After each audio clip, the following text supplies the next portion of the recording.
ba? Totoo, pag gising ko, galing tulog ba? Okay. Umaga. Sige. Ayan, masakit. Hindi, actually sir, nakalampas ka na sa superposen eh. Oo. Hindi na siya superposen. Mild na lang kasi naaangat na eh. Yan o. Ang problema ko, yung gano'n. O yan, yung problema mo, hindi mo maano. Pero yan, ang ayusin natin. Hanggang saan ang kaya ng butil? Tama? Gano'n lang. O yan. Gano'n lang. Tama? Ayan, sige. Sakto rin sa may guhit ng puwet. Okay? 8 buwan na to. Pero ang mahalaga, nalampasan na ni bossing yung ano. Alam niyo naman yung ano, yung pro. Pero ngayon Dati hindi na ano. Yun nga, Oo. na-overcome mo na yun yung pinakamasakit eh. Oo. Dahil ito, boundary yan na si sir eh, 8 buwan. May pain to, pero sa tingin ko kaya mo na. Medyo. Medyo. May pain to, pero kaya mo na. Sa tingin ko naman. Kasi yan po yung boundary yan, 8 months. 8 months pababa, yan talaga yung masakit. Totoo lang sa mga pro. Pero sa tingin ko, na-overcome mo na yung sobrang sakit mo. Oo. Yung hindi pa nahilot, masakit talaga. Yun nga yung sinasabi ko. Buti nga, kahit pa paano yung 2 hilot na yun na ginawa mo, nakatulong. Oo. Bawas na yung gagawin ko kasi sa totoo lang, mahirap ay umayos ng superposition shoulder. Wala kayong pupuntahan na hindi kayo masasaktan. Yun ang totoo eh. Kahit saan kayo pumunta, ang dami nagbablog, kita nyo, halos isa lang yung technique namin ginagawa. Kumbaga, yung knowledge na lang about kung paanong gagawin sa dulo kung anong kalalabasan. Hindi ko sa kape kasi. Meron. Kasi kung na-iber ako sa'yo. Sige. Sige, tigas mo yung sikong po muna sa akin. Hindi lang mo yan ha. Okay, hindi ganyan. Pamero. Ano to? Yan. Ito naman yan. Okay? Yung sikong mo muna sa akin. Sige. Sige pa. Okay, thank you. Relax na. Lalaba na. Okay. Kaya? Kaya sir. Oo, tibay.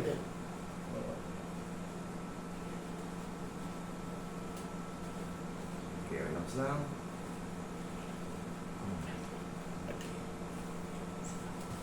Oo.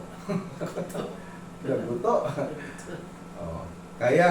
Kaya sir. Okay. Sabi ko sa'yo eh, masasaktan ka pero konti lang. Kasi pagka, yun nga, 8 months, boundary, may pain pa talaga. Pero mukhang mataas naman ang pain tolerance mo.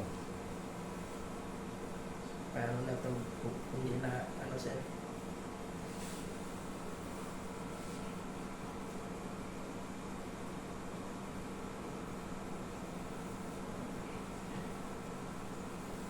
Sige sir. Hug. Okay, relax na.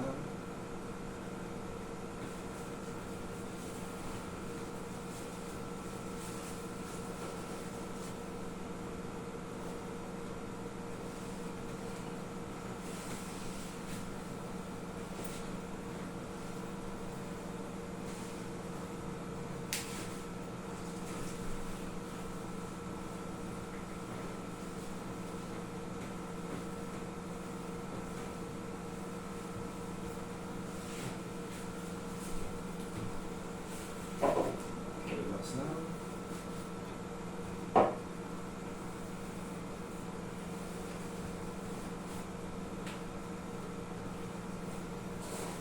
Damay mo na yung balakang ni bossing.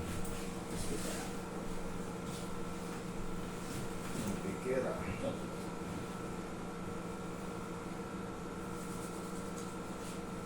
Tama,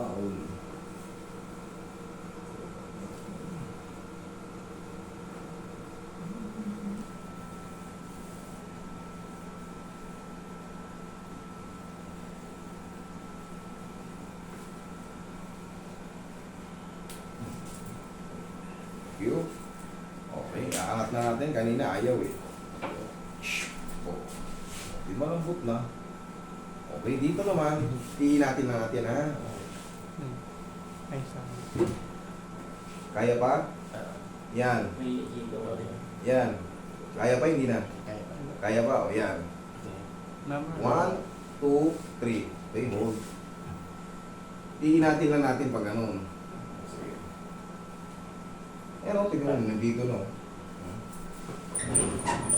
1, 2, 3. Okay, balik. Pahingin pa ko. Ang gagawin mo dyan, sir, para ka lang nag-ano, kumapit ka sa grills. Kumapit ka sa grills. 1, 2, 3. Ganun lang, pag ganun lang. Kunyari, nakatambay ka sa tricycle, wala pang pasahero, kapit ka ron sa may ano ng ano, okay, matigas. May alam bisa sir. Kahit na, pagka wala ka lang ginagawa, ang mahalaga na i-stretch siya. Hindi naman require na sobrang tagal eh. Ang mahalaga, nauunat siya unti-unti. Kasi hindi pwedeng biglayin ito. Pag binigla mo yan, meron tayong tinatawag na mga partial tear. Wala kasi yung chart ko rito nandun sa ano. May napupunit dyan pa unti-unti. Pag binibigla yung mga exercise. Ganun ang nangyayari ron. Kaya unti-unti lang. Ang mahalaga, ayos na. Exercise lang, sabayan exercise. Oo, ganito lang exercise niya, sir. Oh, para ka lang naglalaro. Masasaktan ka, hindi. Hindi. Oh, ganito. Hindi rin. Hindi. Oh, tapos yung kakapit ka nga sa ano. Oh, ganito yung exercise. Para ka lang, oh. Excuse, para ako yung tricycle. 1, 2, 3. Oh. 1, 2, 3. Ganun lang. Tapos, yun lang. Oh. Ang mahalaga, wala na yung bara. Okay, bossing? Yeah. Thank you so much. Salamat.